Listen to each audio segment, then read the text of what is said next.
শুটকি মাছ বাংলাদেশের বেশিরভাগ মানুষেরই পছন্দের খাবারের মধ্যে অন্যতম একটি। কেউ ভর্তা করে, কেউ ভুনা করে, কেউ বিভিন্ন সবজির সঙ্গে ঝোল বা ভাজি করে খেয়ে থাকেন এই শুটকি মাছ। মুখরোচক হওয়ায় অনেকে নিয়মিতই খেয়ে থাকেন, কিন্তু শুটকি যদি ভালোভাবে তৈরি না করা হয় তবে হতে পারে বিপদ।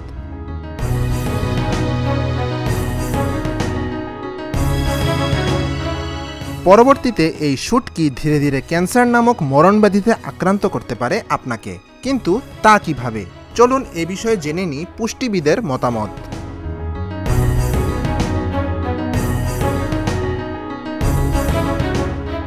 খেয়াল করলে দেখা যাবে চট্টগ্রামে ক্যান্সারের রোগী বেশি। কিন্তু কেন?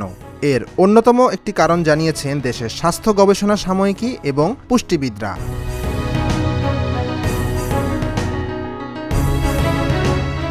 বেশি মুনাফার আশায় চট্টগ্রামের একাংশ শুটকি ব্যবসায়ীরা প্রাকৃতিকভাবে শুটকি না শুকিয়ে তাতে নিয়মিত ডিডিটি পাউডার প্রয়োগ করে থাকেন।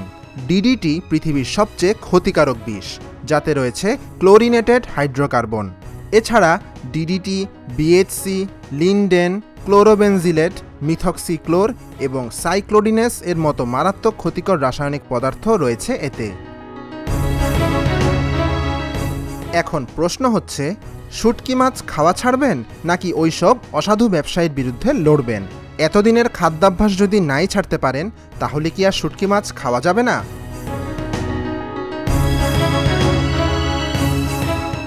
উত্তর হলো অবশ্যই খাওয়া যাবে, তবে প্রাকৃতিক উপায়ে কড়া রোদে শুকিয়ে তৈরি করা শুটকি খেতে হবে। রান্নার আগে অবশ্যই তা ভালো করে ধুয়ে নিতে হবে। এতে যেমন পছন্দের খাবার খাওয়া হবে, একই সঙ্গে রোগের আশঙ্কাও থাকবে না। News desk, Dhaka journal.